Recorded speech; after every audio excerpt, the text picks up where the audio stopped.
En el programa de hoy del Club de los Poetas Muertos tenemos a una grandísimo profesional que se llama Eduardo Ríos. Bueno, Eduardo, ¿nos podría decir quién eres? Pues mira, mi nombre es Eduardo Ríos, como bien has dicho. Yo nací en Asturias en el año 1967, es decir, ahora tengo ya 56 años. Bueno, soy socio fundador de una clínica en la que hacemos clínica y formación que se llama Ríos Arcas en Barcelona. Es desde el año 2009, aunque yo en Barcelona, en Cataluña, estoy desde hace 25 años. Y también fui fundador de un centro de la voz, Centro de la Veu, en el año 2001. Entonces, pues bueno, soy logopeda, soy audiólogo, soy nutricionista y profesor superior de música en las especialidades de canto y de flauta travesera.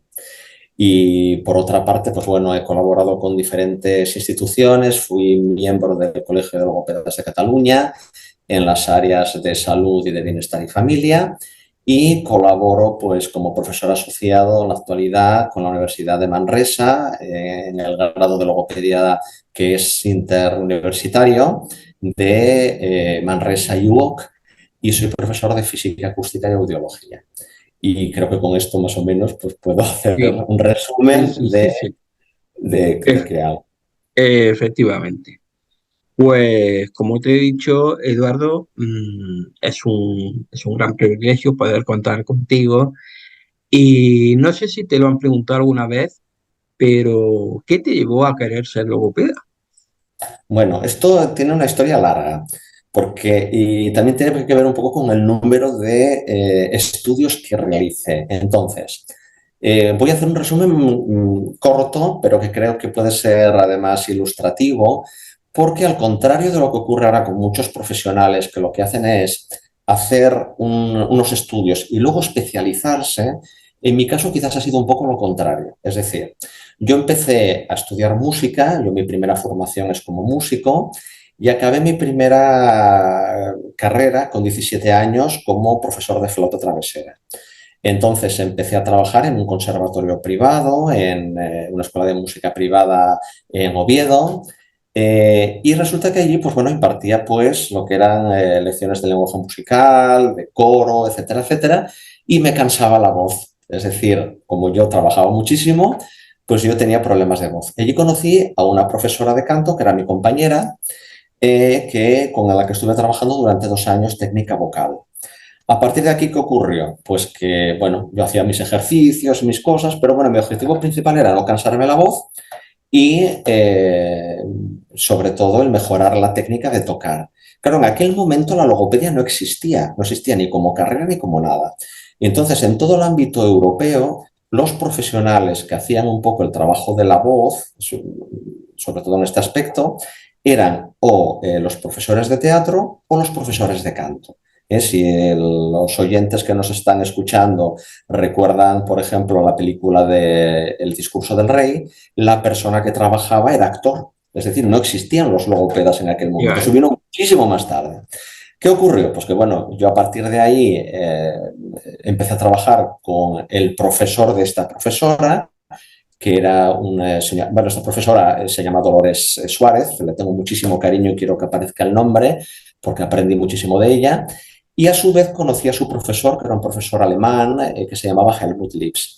Entonces con él luego ya desarrollé todo lo que es la forma de cantar y bueno, hice canto. Es decir, yo tocaba en la orquesta sinfónica, hacía pues conciertos de flauta, impartía también clases como flautista, pero descubrí el mundo de la voz a través del canto, entonces bueno, pues cantaba ópera, cantaba y me gustaba mucho. Es decir, era algo que no tenía nada que ver. ¿Qué ocurrió? Que a partir de ahí a mí me empezaron a derivar médicos y muchas más personas a personas para poder rehabilitar la voz. Entonces yo a través del canto iba rehabilitando la voz. Claro, ¿qué ocurrió? Yo estuve dando pues unas cuantas vueltas pues por toda Europa, etcétera, etcétera, haciendo pues lo que es la parte más artística y en el año 98 llego a Barcelona. ¿No? Entonces llegó a Barcelona y empecé a trabajar en una escuela de teatro en la que impartía pues clases de voz. Y claro, ¿qué ocurría? Que había muchísimas personas que ya en aquel momento era muy difícil el trabajar desde un punto de vista artístico, porque la gran mayoría de las personas tenían problemas. Es decir, había que limpiar la voz primero antes de poder trabajar la voz artística. Y esto ya podemos ligarlo luego un poco con el concepto de la disodea y de los problemas de la voz en el canto, ¿no? La voz artística.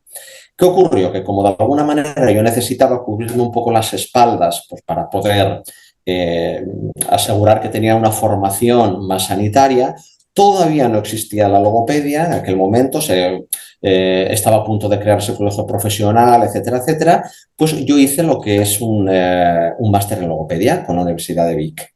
Entonces, en el momento que se crea en los colegios profesionales, tanto el de Cataluña como el de Castilla y León, como lo que sea, todos los profesionales que nos dedicábamos, sí, hacíamos este tipo de trabajo, yo hacía como 20 años que ya hacía rehabilitación de la voz, pues teníamos la posibilidad de poder hacer la habilitación profesional, ¿vale? Y entonces yo entré en el mundo del ámbito sanitario como habilitación como tantos otros, personas de mi edad, incluso profesores de universidad, que como no existían los estudios reglados de logopedia, entrábamos ahí a través de esa habilitación profesional, ¿no? Esto también ocurrió con otros profesionales, por ejemplo, con los pediatras. Es decir, los primeros pediatras que hubo en España entraron por homologación, no existía la especialidad. Esto lo digo porque hay colegas que es como que desprecian un poco a los habilitados, ¿no? Pero es que, claro, no existía otra opción, ¿no? No existía el grado, no existía Sí, nada, ni la diplomatura, y la manera de entrar en esos estudios era a través de la habilitación, obviamente demostrando que tú tenías conocimientos de eso, claro, y que habías tenido pues, una experiencia laboral, habías trabajado en distintos estamentos, en distintas estructuras, y yo esto lo podría acreditar, ¿no? Entonces, bueno, a partir de ahí, ¿qué ocurre? Empiezo a trabajar como logopeda como tal y claro, veo que sí, yo como experto en voz, porque mi formación era un profesor de canto, y empiezo a trabajar con la voz. Pero claro, ¿qué ocurre? Que veo que hay otros aspectos que estaban relacionados con la voz. Entonces ahí es cuando aparece mi interés por la audiología. Entonces veo que muchos de los pacientes que llegaban, el problema realmente no era tanto la voz, era el oído. era Es el decir, el oído. oído era el que provocaba problemas en la voz y también problemas en el habla o problemas en el lenguaje, en otro tipo de aspectos. Entonces también hice estudios de audiología. Esto lo hice en la Universidad de Alicante. Entonces, a partir de ahí también entro en la Asociación Española AEDA, soy miembro de AEDA y a partir de ahí pues también trabajo como audiólogo aquí en mi clínica. Hago pues todo lo que es la parte evaluativa, de la audición, etcétera, etcétera. Claro, ¿qué ocurre? Que sigues trabajando y te das cuenta que hay más cosas. Entonces eso me lleva a ver que, por ejemplo, hay problemas de la voz relacionados con el reflujo, con una serie de cosas, y esto me lleva a hacer estudios de nutrición. Entonces hago también estudios de nutrición. Y entonces, claro, esto que te comentaba antes, ¿no? Que a mí esto me ha permitido que cuando yo ahora veo un paciente, el poder ampliar los conocimientos te permite tener una visión muy transversal, tanto desde el canto como desde la logopedia, como desde la medicina, de la audiología, de la nutrición, etcétera, etcétera. Claro, yo veo que ahora se está haciendo un poco lo contrario, que hay colegas que a lo mejor son logopedas, tienes una visión general y luego son expertos solamente en voz. Y yo en esto no Se estoy de acuerdo. especializan en una Claro, cosa no sola. estoy de acuerdo, porque tú puedes tener un problema. Pues, a mi consulta, por ejemplo, me puede venir un paciente cuyo principal síntoma puede ser la voz, pero quizás tienes trastornos de deglución o tiene trastornos auditivos o tiene trastornos en el habla, lo que sea. Y claro, a ese paciente tenemos que facilitarle un poco el trabajo, porque si no, ¿cuántos logopedas necesita? Claro, no puede pasar por 30 logopedas.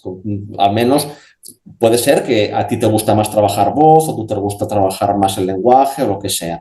Pero al menos tienes que tener la capacidad de poder diagnosticar qué le pasa a ese paciente desde el punto de vista de Tener la conocimiento logopedia. de, tener Claro, conocimiento de todo. exactamente. Y al menos empezar a trabajar en ese paciente desde un punto de vista multifactorial.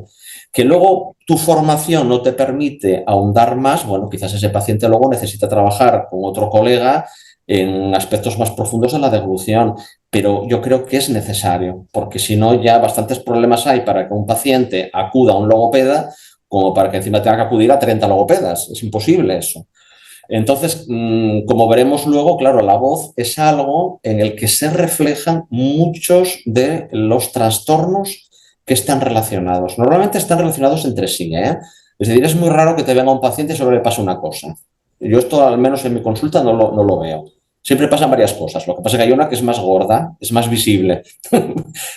Entonces, bueno, trabaja sobre eso de una manera más principal, pero siempre es necesario no dejar de lado el resto de aspectos, ¿eh? Ya sea pues, temas miofuncionales o deglución, audición o rehabilitación tubárica, que curiosamente nadie es muy difícil que alguien la haga, la trabaje.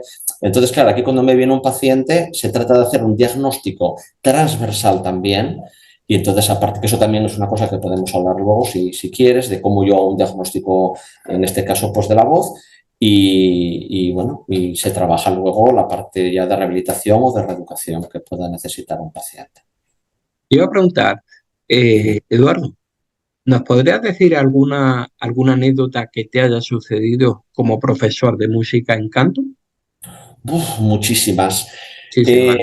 Claro, si pienso desde el punto de vista artístico, miles. Si pienso desde el punto de vista, porque claro, estamos en una conversación que está relacionada un poco con el ámbito más sanitario, más clínico, lo primero que te encuentras es que normalmente las personas quieren una voz que no es la suya. Ya. Esto es muy divertido. Siempre te viene alguien que quiere cantar o en una voz más aguda que no es la suya, en una voz más gruesa que no es la suya, a veces por desconocimiento, a veces por moda. Es decir, yo siempre digo a mis pacientes que yo he pasado por todas las modas. He pasado por la moda del aire, por la moda de la constricción, por la moda de la voz nasal, por todas las que te puedes imaginar. Y es triste porque luego esas modas pasan. Entonces, claro, lo más interesante que te puedo decir es eso, que alguien te viene y dice, mira, mira qué bien canto, y tú los oyes y dices, bueno, pues vale. Artísticamente puede ser interesante, pero Sí. claro, funcionalmente no. Es decir, yo siempre les comento que llevo como dos sombreros, ¿no? Llevo el sombrero de profesor de canto y llevo el sombrero de logopeda. Claro, ¿qué ocurre? Que cuando tú ves solamente la parte artística, pues hoy en día cualquier cosa puede ser útil, puede ser artístico. Claro, la cuestión está dónde está el límite de la salud, ¿no? Cuando eso luego empieza a ser un problema o cuando ese tipo de sonido no se puede mantener en el tiempo. Y entonces es ahí cuando luego los pacientes ya acuden pidiendo ayuda. ¿De acuerdo? Así que quizás es un poco la anécdota de que siempre que alguien abre la boca es muy difícil que sea honesto, que utilice la voz que realmente le sale sin que haya demasiados artificios.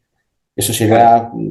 Entonces a veces pues te puede parecer divertido y a veces también triste. Es decir, esta persona con la voz que tiene, que no lo sabe, ¿por qué está cantando así, ¿no? ¿Por qué está hablando de esta forma? Y Esto muchas es, veces lo malo es que nos reímos porque nos hace gracia, claro, pero a ella o a él le está afectando negativamente.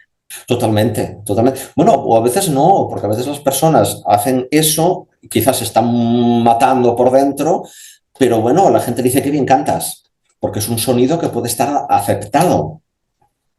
Es decir, el concepto de risa Sí, o no risa, claro, hay gente que a lo mejor hay personas o actores o cantantes que quizás necesitan un registro cómico para el trabajo que están haciendo. Tú les oyes y te hace gracia, pero desde el punto de vista artístico está muy bien.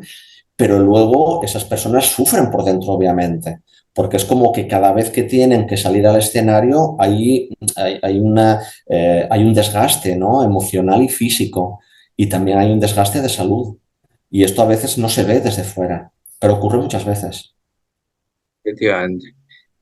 Precisamente hoy con Eduardo íbamos a tratar el tema de la disodea.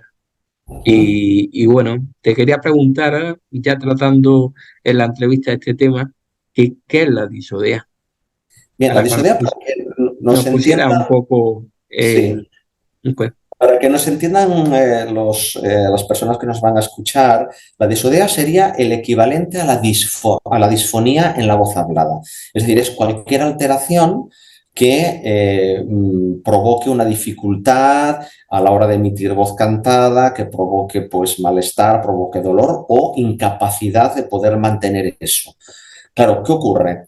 Hay personas que pueden tener una disfonía en la voz hablada, que obviamente sí que va a transferirse a la voz cantada, aunque no siempre es así. Hay personas que tienen más capacidad como de enmascarar la voz cantada y también ocurre al contrario.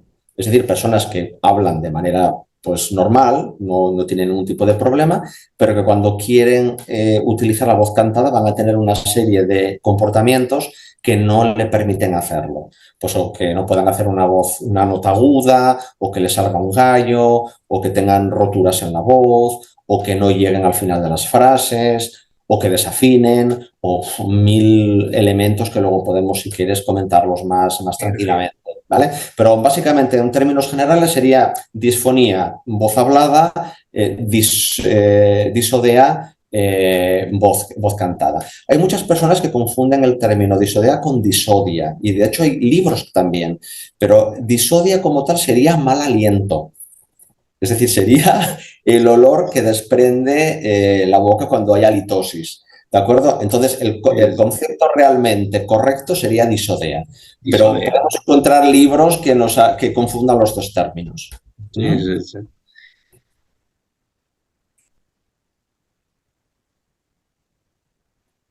¿Y en qué consiste la disodea? Bueno, la disodea, como te comentaba, es esto, es una manifestación clínica y puede ser clínica, puede ser funcional, claro, depende qué es lo que lo provoque. También pasa lo mismo con las disfonías. Hay personas que tienen una voz alterada, se cansan, no pueden acabar de emitir la voz como querrían, si tienen que hablar pues durante 10 minutos ya no pueden, y entonces hay una serie de manifestaciones. ¿Pero qué ocurre? Que luego tú puedes mirar con un endoscopio y no pasa nada. Entonces puede haber un origen incluso psicológico, que eso también ocurre con los cantantes. Hay personas que están delante del público, de repente se les pone un nudo a la garganta y tendríamos una disodea psicógena. Entonces aquí el tratamiento sería, bueno, ¿cómo vencemos ese miedo? ¿Qué ocurre? Luego, claro, hay múltiples factores. Podría ser desde una mala técnica, personas que se ponen a cantar y, bueno, no saben hacerlo, no conocen la mecánica de la respiración. Curiosamente, la respiración es una cosa que se enseña muy poco hoy en día. Si nosotros tomamos como referencia cantantes importantes del pasado, que siempre tenemos como referencia a los cantantes de la ópera, es muy raro tener cantantes de ópera en el pasado que tuviesen problemas graves cantando. ¿Por qué? Porque se entrenaban mucho, eran como, de alguna manera, el ejemplo a seguir. Y además muchos cantantes cantaban hasta que se morían. Tenemos el ejemplo, por ejemplo, de Alfredo Kraus, ¿no? Que era un cantante pues, muy famoso aquí en España y cantaba hasta no muchos años antes de que se morían y cantaba muy bien y no les pasaba nada. Claro, hoy en día esto es muy raro, es decir, hay cantantes que incluso ya a partir de los 25 o 30 años empiezan a tener problemas. ¿Qué ocurre? Que esto, como está muy asociado también a la parte deportiva, hay muchas personas que plantean el canto como un deporte. Y claro, los deportistas están llenos de lesiones. Es decir, yo Efectivamente. tuve experiencias trabajando con deportistas profesionales olímpicos y cuando tú les decías, bueno, preséntate, y toda la gente decía, me llamo Pepito y tengo lesiones aquí, aquí, aquí, aquí. Digo, vaya presentación, ¿no? Pues esto es una cosa que se está haciendo como bastante habitual en el tema del canto y no debería de ser. Claro, ¿qué pasa? Que es un poco lo que está ocurriendo ahora con el canto, que muchas personas cantan cosas que quizás no deberían o que quizás no tienen la técnica para poder Que hacerlo. no tienen la voz como para hacerlo, claro. La voz quizás sí, pero quizás no han hecho el recorrido técnico formativo para poder enfrentarse a esto. Y luego también pasa otra cosa, depende también en qué ámbito nos estamos moviendo cuando se utiliza la voz cantada. Piensa que antes, por ejemplo, en la ópera, no sé, pienso en María Callas. María Callas iba a Nueva York en barco. Entonces, claro, ella tenía pues, su crucero maravilloso que tardaba un mes en llegar y ya está. No hay ningún problema. Tenía tiempo para descansar y todo lo que quieras. Hoy en día, un cantante de ópera puede estar cantando hoy en Madrid y mañana está cantando en Nueva York. Y entonces, claro, esto tiene unos cambios físicos que anteriormente no existían. Y un desgaste, claro. Claro, cuando esto lo llevamos, por ejemplo, al ámbito de la voz ya más pop, todavía la cosa es peor. Porque claro, ¿qué ocurre? Hay otra serie de sonidos que son mucho más agresivos, son personas que también son más reticentes a trabajar desde un punto de vista técnico. Y luego está la parte artística, es decir, nosotros como logopedas, si somos profesores de canto y somos logopedas, tenemos algo a favor, que es Si tú le dices a un cantante como profesor de canto, no lo estás haciendo muy bien o totalmente bien, se enfadan. En cambio, si se lo dices como sanitario, dices, bueno, como tiene bata blanca, pues quizás tiene algo de razón, ¿vale? Como me canso mucho, voy a abrir un poco a ver qué me ocurre. Claro, si solamente eres sanitario, puede ocurrir que te digan, sí, sí, pero no me entiende, porque no sabe nada de voz, no sabe lo que es cantar. Claro, yo en mi caso tengo las dos opciones, entonces les puedo hacer un ejemplo y esto entonces también gana confianza. Gana, para el paciente es, de alguna manera, hay más capacidad de creer en lo que tú le estás diciendo. Entonces, lo ideal sería que un logopeda también, o una persona que haga rehabilitación de la voz, pudiera tener conocimientos lo más avanzados posibles de técnica vocal, pero buenos, porque claro, hoy en día es cierto que también se hace mucha formación con muy poca base científica. Estamos en un momento complicado. Cada vez tenemos más conocimientos, pero los conocimientos no son tan buenos. Yo me acuerdo cuando estudiaba tanto canto como logopedia, etcétera, etcétera, no había muchos textos, pero eran muy buenos los que había, porque estaban muy contrastados. Entonces, la bibliografía que te ponían esos textos realmente eran así. La persona que había escrito el libro lo había escrito porque sabía mucho de lo que había. Y lo que está escrito ahí lo podemos volver a releer hoy en día y realmente es muy bueno. Hoy en día, ¿qué pasa? Que los estudios científicos a veces se hacen con 7 personas, con 10. Y claro, ahí no puedes generalizar. Esto me recuerda un poco a las cremas, ¿no? Cuando aparece un anuncio de una crema en la tele y aparece en letra pequeña, se ha probado esta crema con 7 personas. Y entonces quita las arrugas, digo, vale. Es un poco así, Sí, sí. ¿vale? Entonces, claro, a veces yo escucho a colegas hacer algunos ejercicios que, wow, que son muy discutibles. Y que además también a esto, aunque no es una charla en el que hablemos de rehabilitación, que podríamos hacerlo en otro momento, si quieres, yo siempre les digo, tanto a los pacientes como estudiantes, como alumnos que vienen a mis cursos, conferencias o lo que sea, que los ejercicios tienen siempre una doble cara, es como una moneda. Tienen una parte positiva y una parte negativa. No existen ejercicios buenos. ¿Qué hay que hacer? Aprovechar la parte buena de ese ejercicio Claro, y evitar la mala. Claro, si esto no tenemos un control por nuestro conocimiento y experiencia, hay alguien que puede hacer un ejercicio porque le ha venido muy bien al cantante que venía antes o al amigo o lo que sea, y entonces, bueno, la podemos estar fastidiando, ¿no? Podemos darle más problemas que ventajas. qué ventaja. Entonces, claro, yo pongo un poco como, por ejemplo, hoy en día, pues el tema del tubo, ¿no? De la Xbox, que todo el mundo hace las Xbox, pues no, porque tenemos que entender muy bien qué está pasando aquí dentro, cuál es el aspecto funcional de la voz de esa persona y vemos si realmente esto le va a venir bien o no. Entonces, hay personas que no son candidatos a usar eso y no Claro, pasa nada. es que no puede ser que un ejercicio sea para todo el mundo, sea Exactamente. Pues esto candidato. es un poco lo que hoy en día se plantea, ¿no? Que es como, bueno, yo me aprendo mis ejercicios, o bueno, o lo mismo ocurre con los ejercicios en relación a las patologías, esto es terrible. Es como decir, soy el paciente del nódulo, el paciente del quiste, el paciente... No, no, tú eres un paciente en el que hay una manifestación clínica de algo. Pero esa manifestación clínica no tiene que ver con todo el paciente entero. Entonces tenemos que hacer un estudio de qué ocurre. Por eso para mí es tan importante la audición, la nutrición, un montón de cosas que son los que probablemente han llevado a ese problema. Pero claro, no es decir, bueno, como tengo un nódulo, hago esto. Como tengo un polvo, hago esto. Como tengo una parálisis, hago esto. No funciona así. O como Además, esta persona no tiene problemas para afinar, hago esto. No, no, no, no además, es. cada persona es un mundo. A unos Exacto. le pueden venir bien, pero a otros le pueden venir mal. Claro. Claro, por eso también aquí entra otro concepto, que son, por ejemplo, las sesiones tanto de rehabilitación como de entrenamiento, en este caso estamos hablando de la voz cantada, en grupo.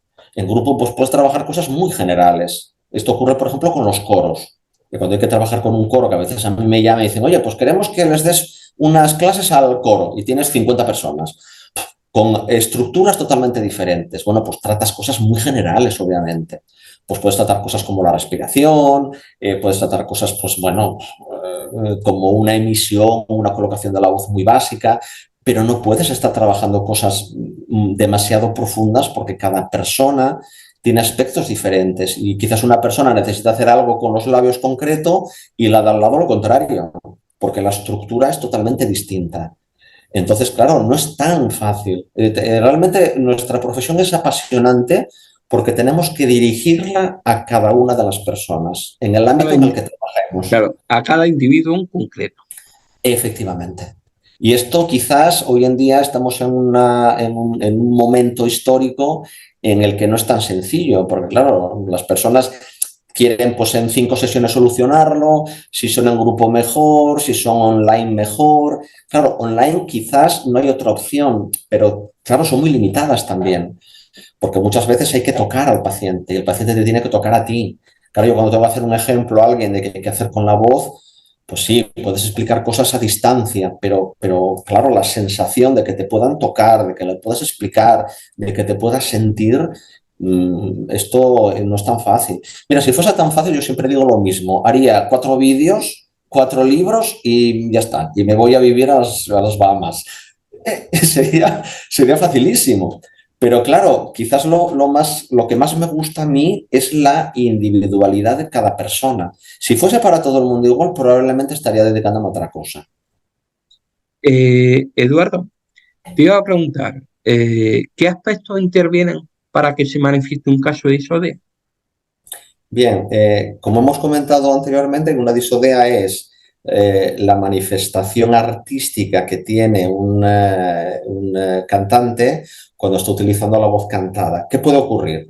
Puede ocurrir, como habíamos dicho anteriormente, pues que tenga dificultades para hacer una nota concreta, que tenga dificultades, por ejemplo, para mantener una frase larga, que tenga temblor en la voz, que tenga, por ejemplo, dificultades de proyección, si, por ejemplo, una persona tiene que cantar ópera y no tiene micrófono. Entonces, claro, todo esto son manifestaciones que de alguna manera están relacionados con el concepto. Pero claro, una cosa son las manifestaciones y otra cosa son los orígenes de estas manifestaciones. Entonces aquí sí que podemos relacionar directamente el concepto de disodea también con la disfonía en la voz hablada.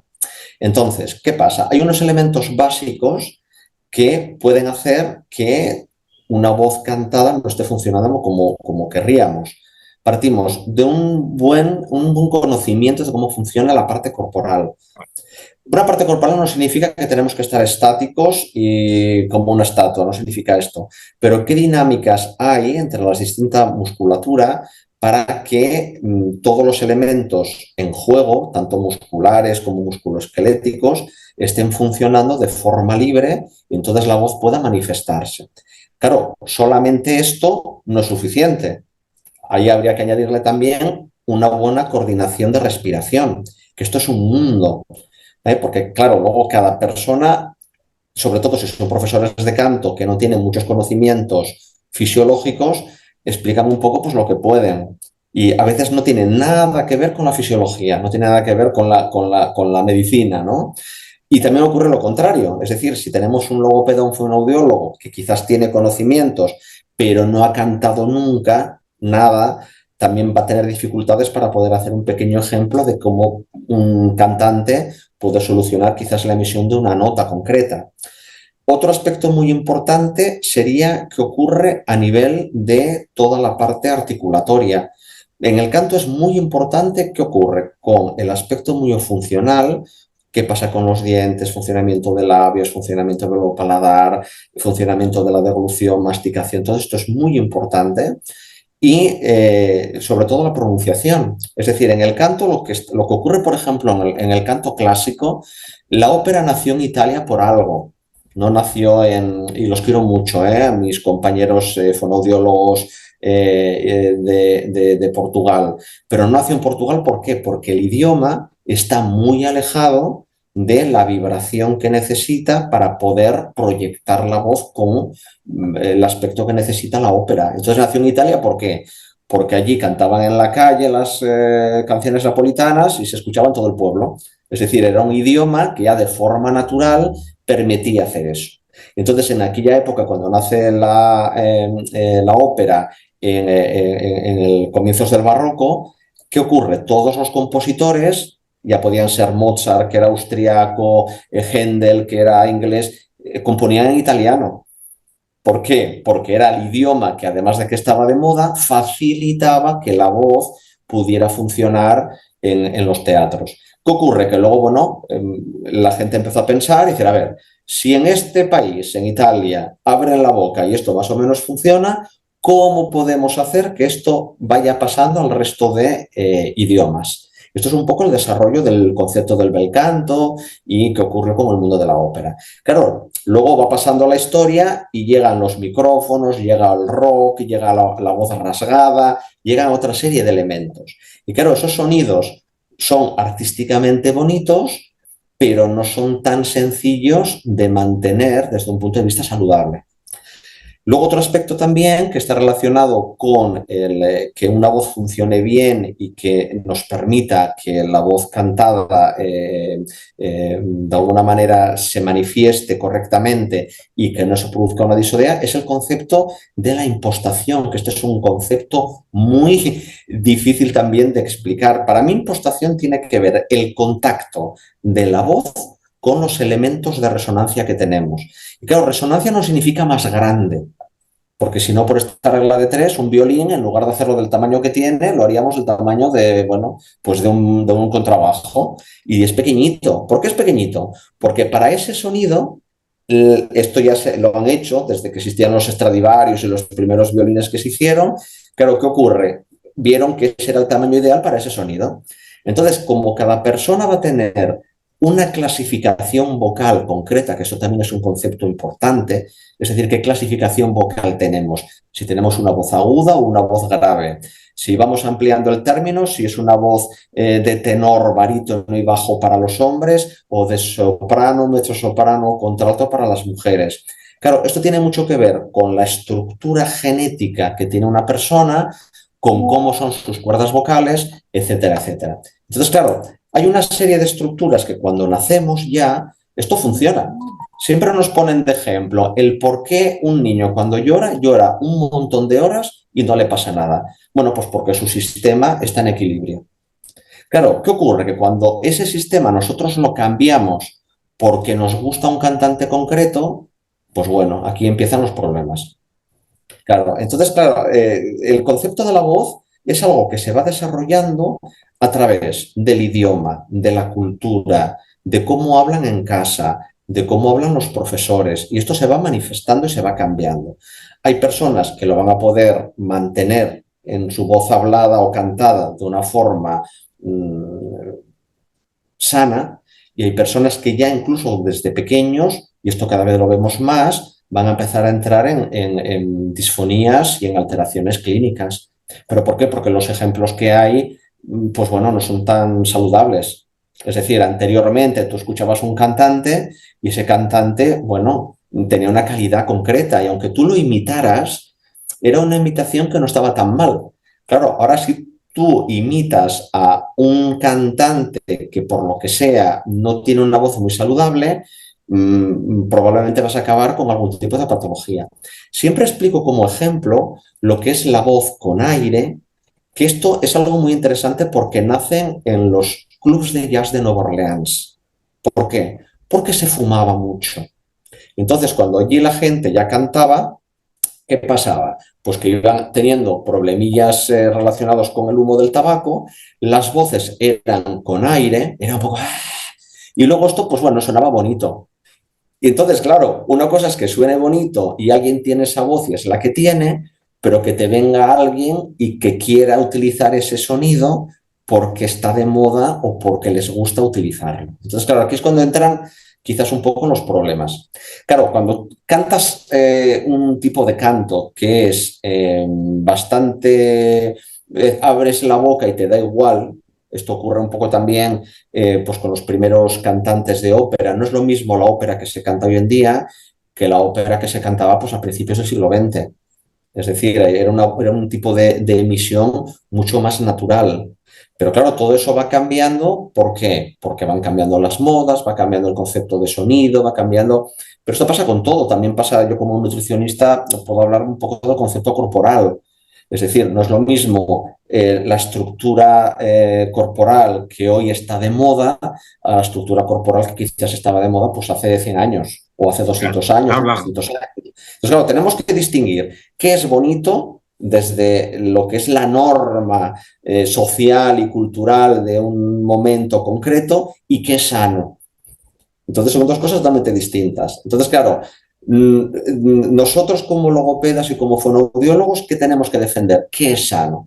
Y cuando viene un cantante diciendo yo quiero cantar así, vale, muy bien, pero vamos a ver qué riesgos tenemos, dónde están los límites y si esto lo vamos a poder mantener o no. Porque tú puedes cantar quizás de una forma un día y no pasa nada. Ahora, si esto lo tienes que hacer 3 veces al día porque hay 3 funciones, 3 pases, durante 7 días a la semana, pues probablemente vamos a tener un problema. Y entonces, bueno, esto funciona un poco así. ¿Cómo se diagnostica una DSOD? ¿Perdón? ¿Cómo se diagnostica? ¿Cómo se Sí. diagnostica? Vale, para diagnosticar la disodea, claro, por una parte nos centramos en lo que sería qué sintomatología tenemos, luego está nuestra experiencia clínica en hacer una especie de recorrido por todos los aspectos que he dicho antes. Claro, tú puedes tener un paciente en el cual su estructura corporal ya no es muy correcta, su sistema miofuncional pasa algo, su audición no es muy correcta, incluso puede tener un tapón, que esto es una cosa muy curiosa. Yo como audiólogo estoy realmente asombrado de la cantidad de tapones de cerumen que veo a diario. Sí. Entonces, claro, a veces alguien tiene una disfonía o tiene algún problema y es que no oye. Y entonces algo tan sencillo como quitar ese tapón ya nos soluciona muchas cosas, porque claro, no tenemos el primer elemento de entrada de información y también de control, es decir, el sistema de biofeedback que nosotros tenemos con nuestra propia audición no existe. Entonces, la primera cosa que yo le pediría a mis colegas es, ¿esta persona primero de todo escucha bien? Esto sería básico. Es decir, no solamente si tenemos tapones y no, sino qué pasa con su membrana timpánica, cómo funcionan sus trompas de Eustaquio, es decir, habría que valorar cómo es la movilidad de los tímpanos, que esto, vuelvo a decir, es muy raro que alguien lo haga, y luego a partir de aquí entramos en otros aspectos. Cuando alguien entra en nuestra consulta, ya que empezamos a hacer la primera entrevista, ya vemos cómo camina, cómo está de pie, qué estructura corporal tiene, ya es importante. Cómo respira, esto también es importante. Es decir, en el momento de hablar, esa persona qué patrón respiratorio tiene. La Si observación ya, directa es muy claro, importante, claro. es muy importante. Es la primera forma de acercarse. Entonces, esa persona cómo bebe agua, cómo traga, ya nos da información. Esa persona cómo utiliza su nariz, que la nariz es otro elemento que nadie mira. Es una cosa muy curiosa. Y nos da muchísima información y es un elemento vital para los cantantes. Es decir, lo que ocurre tanto en la nariz como en la rinofaringe es muy importante porque aquí hay elementos que tienen que ver mucho con la técnica de la voz también. Entonces necesitamos saber que esto funciona correctamente. Lo mismo ocurre también, pues qué pasa con los movimientos laringios, qué pasa con la lengua y bueno, más adelante si tenemos la opción de poder visualizar las cuerdas vocales tendremos más información.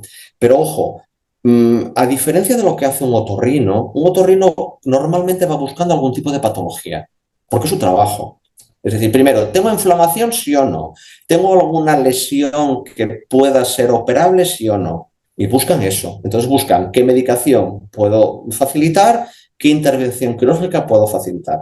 Pero nos podemos asombrar de la cantidad de casos de pacientes que pueden venir y no hay una causa aparente. Entonces la causa es puramente funcional. Hay una descoordinación de elementos. Entonces el diagnóstico que nosotros tenemos que hacer es un diagnóstico puramente funcional. Entonces, aunque tuviésemos una endoscopia, lo que nos interesa es cómo se mueve esa musculatura. Eso es lo que me interesa. Incluso aunque tuviéramos un nódulo, el nódulo no es importante para nosotros. Lo importante es cómo se comporta toda la estructura que hay alrededor con ese nódulo. porque a lo mejor el nódulo quizás no lo podemos quitar o no interesa quitarlo. Yo aquí, por ejemplo, en mi consulta tengo muchísimos profesionales de la voz que no desean tener una intervención quirúrgica porque su voz cambiaría. Piensa en locutores de radio, piensa en actores que quizás tienen una voz que les va bien artísticamente, cantantes también, que tienen una voz pues que cantan así y quieren esa voz porque es la que les permite vivir. Entonces no podemos tener una voz muy bonita, muy clara o fantástica desde nuestro punto de vista porque les eliminaría la posibilidad de poder trabajar. Entonces, ¿cómo podemos trabajar nosotros con eso que es una característica inherente a esta persona? Entonces, para mí el diagnóstico tiene que ser un diagnóstico funcional. Y si tenemos la oportunidad de poder acceder, sea visualizándolo nosotros mismos o a través de alguna grabación que tengamos de un colega otorrino o foniatra, que tenemos que ver en realidad no tanto la lesión, que no es tan importante, sino cómo se comportan todas las cosas que hay alrededor, que es lo que nadie ve, curiosamente. Claro. ¿Vale? Entonces eso es Y lo que cómo, nosotros tenemos que definir. claro, y cómo un logopeda o un fonoaudiólogo puede hacer un trabajo clínico en estos casos. Bien, pues también desde este punto, con la experiencia que podamos tener primero de la voz hablada. Si un cantante, una persona que utilice la voz cantada, no tiene una base suficiente, sólida en su voz hablada, probablemente vamos a tener problemas con su voz cantada. La diferencia que hay, bueno, de hecho hay una cosa muy curiosa. Yo como cantante puedo decir que muchos colegas que conozco personalmente además, se cansan más cuando hablan que cuando cantan. Entonces, ¿qué ocurre? Que muchas veces la voz cantada está afectada por el cansancio de su voz hablada. Y luego hay determinados espectáculos, por ejemplo la zarzuela, o también otro tipo de óperas serias que tienen no tienen recitativos, tienen lo que serían las arias y luego tienen texto, como en el teatro. Pues les da mucha más dificultad la parte de la voz hablada que cuando tienen que cantar. ¿Por qué? Porque se han entrenado muy bien cantando, pero luego nadie les ha dicho nada de qué tienen que hacer a la hora de hablar. Entonces hay como una desconexión total hoy en día entre lo que es la voz hablada y la voz cantada. Es muy curioso. Las escuelas de teatro pueden trabajar la voz hablada de una forma, pero tampoco trabajan lo que es el concepto de vibración, el concepto de impostación. No, es un concepto de sonido, de cómo suena la voz. No es eso lo que estamos buscando. De hecho, es muy interesante porque para los músicos esto lo tenemos claro. Es decir, un músico, sí, tú sabes cómo suena, pero lo que realmente trabajas durante todo tu desarrollo en el conservatorio es la vibración del instrumento. Entonces es, ¿qué te sugiere ese instrumento? Tú tienes un violín y ese violín, ¿cómo vibra tu piel cuando lo tienes aquí puesto? O cómo vibra esa guitarra cuando la tienes aquí. Y eso no va a cambiar nunca. Una vez que lo has desarrollado, da igual si el teatro es más grande o más pequeño, si tienes un micro delante o no lo tienes, si hace calor o hace frío. Y esto también un cantante lo tiene que desarrollar, porque eso no va a cambiar nunca. En cambio, el sonido sí. El sonido, dependiendo de la sala, cambia, dependiendo de la presión atmosférica, cambia, de la temperatura, cambia, de si hay más músicos detrás tuyo o no, cambia. Entonces, claro, eso es muy complicado porque o tienes muchos años de desarrollo o tienes alguien que te lo explica. Entonces, si esto lo empiezas a trabajar desde el primer momento, es mucho más interesante, porque luego ese concepto de cómo suena es muy variable. Y esto muchas veces les confunde mucho a los cantantes, no lo pueden controlar. Pero no lo pueden controlar porque no es controlable. En cambio, la vibración sí, es estable. Es decir, tú cuando sabes si te vibra la cara de una manera concreta, esa vibración va a estar ahí siempre. Y entonces esto te va a dar una estabilidad a la hora de qué estás haciendo en el momento de cantar. Y luego, claro, los caminos son realmente bidireccionales. Si tú tienes una muy buena técnica de voz hablada, probablemente vas a poder pasar muchos elementos a la voz cantada y al contrario. Es decir, para mí normalmente, yo como soy profesor de canto, con todos los pacientes, aunque estemos trabajando voz hablada, partimos mucho del canto para llevarlo ahí. Pero claro, es un concepto de cómo trabajamos ese canto, a través de esas vibraciones, a través de un trabajo con mucha conciencia para poder traspasar, transferir luego todo eso a la voz hablada. No solamente, bueno, pues como hay que cantar, venga, cantamos una canción infantil. No, eso no sirve. No es que yo afino y hago dos notas o canto una canción, no es eso el concepto, es otra cosa. Es decir, el canto lo que nos permite es trabajar esas vibraciones de la voz cantada a un nivel mucho más elevado, mucho más preciso que la voz hablada. Pero luego, una vez que los tienes, tú puedes transferir eso a la voz hablada y poder cantar y hablar con la misma estructura. Pero se podría hacer al revés, ¿eh? Porque antes se hacía. Es decir, cuando de alguna manera se trabajaba la voz hablada de otra forma que no se está trabajando ahora, esto son cosas para hablar durante horas, también se transfería hacia la voz cantada. Y esto es interesante porque antes en los conservatorios, aquí en España, por ejemplo, teníamos conservatorios de música y declamación, iban juntos. Un conservatorio y una escuela de teatro era la misma cosa y luego Se desaparecieron, diversifica. se dividieron. Y bueno, y esto es lo que ocurre. Lo que comentábamos antes, el dividir a veces no es tan bueno. Entonces, yo trabajo solo de evolución. Bueno, pues no. Porque a veces para esa persona que tiene problemas de devolución, igual le viene bien hacer ejercicios de voz y al contrario.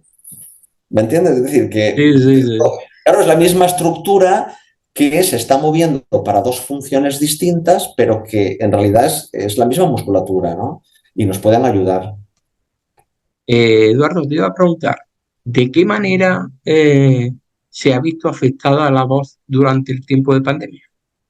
Pues Desde tu experiencia. sí, de manera importante, en varias razones. Primera, con los niños, por ejemplo, tanto la voz como el habla, los dos aspectos, por la cuestión de aislamiento social. Entonces, el hecho de no usar la voz llega un momento en que, bueno, en que hay una cierta hipotonía funcional. Luego también todo lo que tiene que, teniendo en cuenta que la pandemia, estamos hablando del COVID-19, es una enfermedad que afectaba directamente a la estructura respiratoria y lo que es los pulmones, obviamente afectaba directamente a lo que era toda la parte funcional de la voz. Entonces yo recuerdo que en época de pandemia y posterior hemos tenido muchos pacientes en los cuales hemos tenido que trabajar mucho teniendo en cuenta este aspecto, no solamente mientras tenían COVID, sino después, porque personas que han tenido un COVID persistente o que han tenido secuelas, bueno, hemos tenido que trabajar de manera muy ardua con este tipo de pacientes. Aquí, como todo, siempre necesitamos un buen diagnóstico. Porque claro, no solamente el COVID ha afectado lo que es la parte de respiración y voz, sabemos que ha afectado también la parte de olfato, de gusto, y al final estamos con lo mismo. Es decir, nosotros cuando trabajamos el paciente en su totalidad. Entonces, sí, la voz es una manifestación, pero muchas personas habían llegado aquí también porque su principal problema era no huelo, pero también le pasaba algo en la voz y no lo sabían, no se habían dado cuenta. ¿Por qué? Porque su principal problema era que no podían oler, pero no se habían dado cuenta de que la voz también estaba afectada. Por eso, claro, cuando tenemos un paciente, tenemos que hacer un buen análisis de cuál es su situación clínica y hacer un diagnóstico de todas las funciones asociadas a aquella a la que el paciente viene. O al menos asegurarnos de que funciona bien. Es decir, alguien viene pues con un problema de voz, ¿vale? ¿Respira bien o no respira bien? ¿Esta persona mastica bien o no mastica bien? Al menos, bueno, observarle, ¿no? ¿Está bebiendo? ¿Cómo lo está haciendo? ¿Respira por la nariz bien o no respira bien? ¿Oye bien o no oye bien? Y no centrarnos solamente en la parte de la voz, porque sería limitarnos a algo muy pequeño dentro del paciente, ¿no? Eduardo, ¿cuál es el próximo reto que te han marcado? Próximo reto que me ha marcado. Uf, bueno, mira, ahora estoy en conversaciones con otra universidad para poder impartir el grado. No puedo decir nada todavía porque no está cerrado el acuerdo, pero quizás me gustaría hacer algún doctorado teniendo en cuenta pues, toda la experiencia que ya tengo. Me gusta mucho todo lo que hago en relación a la evaluación instrumental, el trabajo que estoy haciendo con mi colega, con Orietta Calcinoni, es fantástico y me gustaría desarrollarlo muchísimo más para que todos los colegas puedan, de alguna manera, experimentar la importancia de que nosotros como profesionales sanitarios tengamos la oportunidad de poder hacer nuestros propios diagnósticos, utilizar los instrumentos cuando lo necesitemos, porque esto es un hándicap. Yo aquí tengo la gran suerte de que tengo pues, equipo de endoscopia, tengo audiómetro, tengo muchísimos aparatos que hacen que el diagnóstico sea objetivo o lo más objetivo posible, porque si no, no sabemos tampoco si lo que estamos haciendo día a día, qué está pasando. Solamente tenemos la percepción de que, bueno, me parece que va bien, pero es interesante no solamente para nosotros, sino también para el paciente, que haya pruebas objetivas para que se vea que esto es distinto. Es decir, que aunque no haya ninguna patología, nosotros estamos trabajando con un paciente, vemos que las cuerdas vocales se mueven de una manera o que hay una cierta constricción a nivel faríngeo y luego volvemos a hacer una foto y eso es distinto, eso ya es bueno, porque de alguna manera nosotros vamos a saber que el trabajo que hemos hecho está bien y también para el paciente, pues mira, si tienes razón esto que me ha dicho, sirve para algo, ¿no? Esto de venir aquí una vez o dos o tres por semana hacer estos ejercicios tan raros que me está pidiendo. Y para los cantantes también, porque cuando, ya que estamos hablando de Isodea, como logopedas o fonoaudiólogos, le damos una pauta de nuevos ejercicios o recomendamos un tipo de actuación, si al menos nosotros vemos, bueno, hay una inflamación, vemos que esa inflamación baja, ya está bien. ¿Vale? Es decir, la cuestión está, ¿qué cambia? ¿Qué está cambiando? Y si es malo, también. Porque es decir, mira, esto que estoy haciendo no funciona. No insisto, aunque vengan muchos libros. Sí, ¿Me sí. entiendes? Claro, aunque haya ido no sé cuántos másters, aunque lo diga Eduardo Ríos, no funciona. Bueno, pues está bien. ¿Me entiendes? ¿No? Es decir, yo puedo decir mil cosas, pero nunca te voy a decir, haz esto. No, primero tienes que Cada, tener muy claro como qué decimos le pasa al nosotros, paciente. Claro, qué le pasa cada al maestro tiene su paciente. librillo. Claro, sí, pero ese librillo, yo cuando hablas de este refrán es muy interesante porque yo esto lo veo tanto a nivel de estilo, pero no de contenidos. Es decir, los contenidos tenemos que tener, el librillo tiene que estar abierto, tiene que estar muchas páginas en blanco para que podamos rellenarlas. Y yo siempre digo, si un colega a mí me dice algo y ese algo a mí me va bien, considero que tiene un sentido, yo me lo apunto en mi librillo también, ¿eh? Lo tengo clarísimo. Es decir, no, aquí no existen ni copyrights ni nada. En realidad no hemos inventado nada. No, muchas de las cosas que nosotros estamos aplicando día a día en la rehabilitación están inventadas desde hace muchísimos años, muchísimos. Y entonces lo único que se ha hecho es cambiarle del nombre. A mí me hace mucha gracia, por ejemplo, ahora, bueno, que se utilizan conceptos de música moderna cuando alguien dice tuan. Pues mira, esto se llama rinolale cerrada. Tiene un nombre clínico. Entonces, Sí, sí. como logopedas y fonoaudiólogos, tenemos que utilizar los nombres clínicos porque los tenemos. Y entonces saber un poco qué pasa y por qué hacemos ese sonido si lo tenemos que hacer, qué implica y qué ventajas tiene y qué riesgos tiene, que los tiene. Y una cosa muy interesante, porque ahora esto se usa mucho, esta es otra anécdota importante, el que alguien te cante con este sonido, ¿vale? Yo cuando trabajaba en Alemania, es muy Sí. interesante porque venían personas de Estados Unidos para quitar este sonido, porque si no, no les daban trabajo. Esto es una anécdota muy interesante, ¿eh? Porque decían, no, por favor, quítame esto, porque claro, yo tengo este sonido por mi idioma y claro, los espectáculos que se hacían en aquella época, ese sonido era demasiado, no iba muy bien. Por eso te digo que yo he vivido todas las modas y entonces los cantantes, y hay cantantes que nos escucharán, que seguro que sí, que sean muy conscientes de que si cambia la moda, tendrán que adaptarse a la nueva moda. Entonces, bueno, va bien, si te pagan mucho por hacer ese sonido y no te hace daño, pues bueno, hazlo. A mis pacientes y cantantes siempre les digo, mira, todo lo que quieras, siempre que tu salud esté realmente estable. Si no tenemos ningún problema de salud, nada que nos dé ningún tipo de problema y ese sonido te va bien para tu trabajo artístico y encima te pagan por ello y pues correcto, nada que decir. La cuestión está cuando por hacer eso provocamos un problema mayor. Entonces aquí es cuando de alguna manera, pues bueno, tenemos que atender a qué está pasando, ¿no? Y corregirlo, obviamente. Me gustaría preguntarte, Eduardo, ¿cómo ves la situación actual de la logopedia? Bien, pregunta complicada, ¿vale? Pero te voy a dar mi opinión.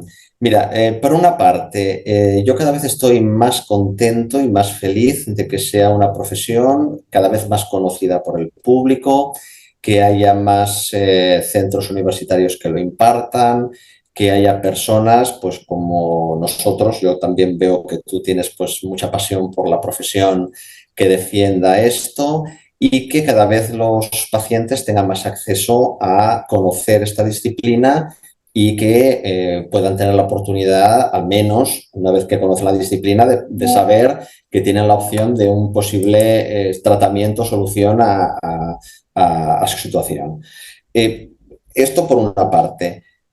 A mí me gustaría que realmente, pues desde los estamentos, desde los colegios profesionales, quizás necesitaríamos un empuje mayor.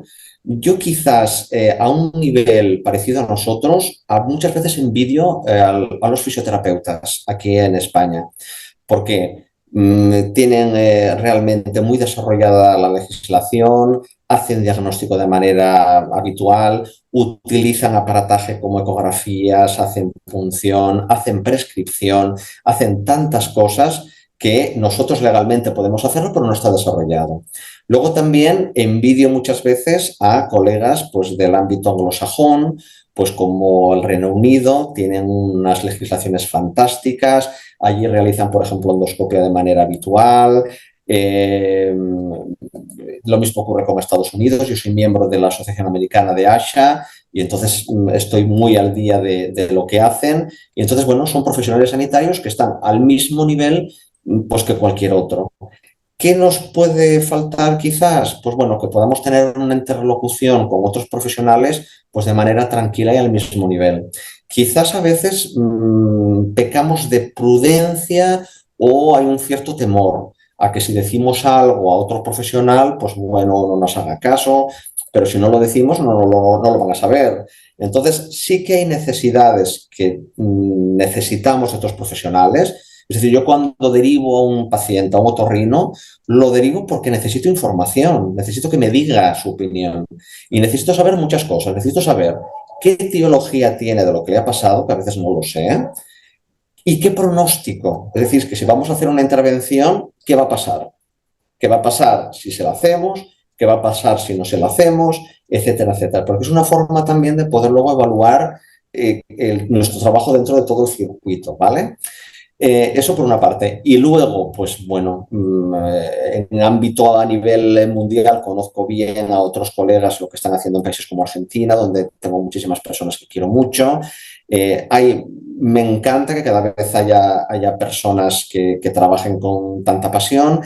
Me gustaría que, porque ahora está muy de moda, la especialización no aleje de la visión general del paciente, que es un poco lo que comentamos durante la entrevista. Es decir, que si eres especialista en voz, me parece muy bien, pero tienes que saber si ese paciente oye o no oye, si traga bien y no traga, si respira bien y no respira, este tipo de cosas. Lo mismo que si eres especialista en biofuncional, pues no todos son dientes, labios y lengua, hay más cosas en el mundo del paciente, ¿no?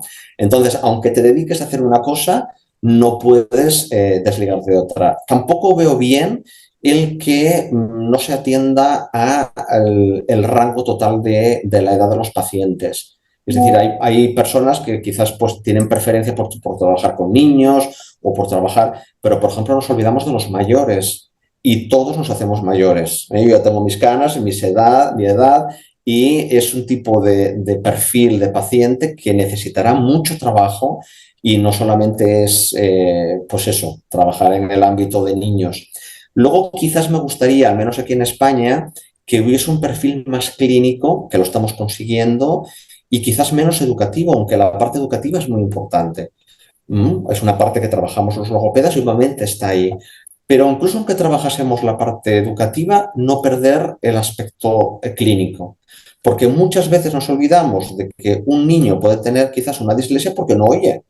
Con lo cual también Claro, tenemos que diagnosticar diagnosticar eso, tenemos que saber qué ocurre. No podemos esperar a que ese niño haga una visita no se sabe dónde y que le den una visita dentro de 3 meses, porque tenemos elementos de diagnóstico muy sencillos además a veces que nos están haciendo y deberíamos de hacer y conocer. Y entonces, claro, todos estos aspectos que yo hago en mi clínica diaria, bueno, yo animo a todos mis colegas pues que hagan lo mismo, porque está bien, a mí me gusta muchísimo la voz, pero si cuando viene un paciente por problemas de devolución, la atiendo exactamente, porque voy a aprender mucho. Es decir, a mí no me importa realmente trabajar con un paciente con aspectos neurológicos o que tenga que sea traqueotomizado o que tenga... Es que me da igual. Es decir, como logopeda, como fonoaudiólogo, trabajamos el paciente en toda su integridad, ¿no? Y pienso que es un reto el que cuando realmente tienes a alguien, es decir, vale, pues quizás no tengo el conocimiento, pero me pongo a estudiar, porque además eso te va a servir luego para esa especialización que aparentemente tienes, ¿no? Entonces, bueno, yo lo veo un poco así. Para mí es una visión global de los trastornos de la comunicación y todas las funciones asociadas, que es la definición que tiene la logopedia aquí en España, y yo no vería solamente trabajo, aunque soy especialista en voz, soy profesor de canto y cantante, para mí sería terrible solamente trabajar la voz, porque es que no la trabajaría, sería terrible. Es decir, para mí no solamente son las cuerdas vocales, no es eso, son muchas más cosas. Y entonces esto, todo este recorrido que yo he explicado a través de la entrevista de por qué he hecho pues canto, luego he hecho logopedia, luego biología, luego nutrición, para mí volvería a hacerlo mil y una Claro, vez. Y quedarse, quedarse con una cosa es quedarse cojo del claro, resto. exacto. Es decir, yo para mí son cosas que he ido añadiendo, pero no es una cosa que de repente la voy reduciendo, no, no, lo contrario. Porque pienso que de esta forma también puedo ayudar mucho más a los pacientes. Quizás esto también es un poco el concepto del médico antiguo de los pueblos, que quizás no eran especialistas, pero sabían muchísimo. Y a lo mejor te decía, mira, necesito que te vea realmente pues, un especialista para hacerte pruebas diagnósticas, pero estoy seguro que te pasa algo en el estómago. O estoy seguro que te pasa algo en el pulmón. Y lo sabía, eran muy buenos. Y esto también se ha perdido. Es decir, que un paciente acude a medicina general y es como que, bueno, se quitan un poco el paciente de encima, ¿no? No vete a ver al especialista. Bueno, pero entonces, ¿qué hacemos? Ir a 30 especialistas porque hasta que te lo vean todo, y esto ocurre, ¿eh? Y a Sí, veces sí. me vienen pacientes con unos historiales así que han pasado por 30 millones de consultas. Y bueno, nosotros tenemos la suerte de que es una disciplina generalista que nos puede permitir el tener este ojo clínico que podamos quizás dar un cierto consejo a otros profesionales o escribir nuestra opinión bajo nuestro punto de vista. A este paciente le ocurre esto, míratelo, ¿vale? Porque mi experiencia me dice esto y yo creo que es útil. Sí, Bueno, es un poco lo que bastante. veo con logopedia, pero bueno, le veo muchísimo futuro y si realmente desde el aspecto político, el aspecto organizativo, el aspecto colegial de los colegios profesionales, esto realmente conseguimos avanzar, creo que podemos tener una profesión muy interesante y que tenga mucho valor, tanto desde el punto de vista clínico como social, desde el punto de vista de los pacientes. Con lo cual animo pues a todas las personas que estén interesadas en que estudien esta profesión porque merece la pena. Es muy, es muy buena esta profesión. Y Uh además -huh. es una profesión que tiene mucho futuro. Exacto. Uh -huh. Eduardo, darte las gracias. Ha Bueno, pues sido una gracias. entrevista, además de fructífera, muy, vamos, encantadora. Perfecto. Pues nada, encantado. Cuando necesites hacer otra cosa sobre otro aspecto, yo feliz de poder estar aquí con todos vosotros. Ha sido un privilegio contar hoy contigo y darte la enhorabuena por la carrera tan prestigiosa que has conseguido a base de mucho trabajo y que tiene lo Cierto. suyo. Y bueno, decirte que bueno, ha sido, estoy encantado de haber tenido el lujo de entrevistarte y que muchísimas gracias por haberte pasado por este humilde programa y habernos dejado tus sabios consejos que son muy importantes. Muchas gracias. Pues nada, cuídate. Igualmente.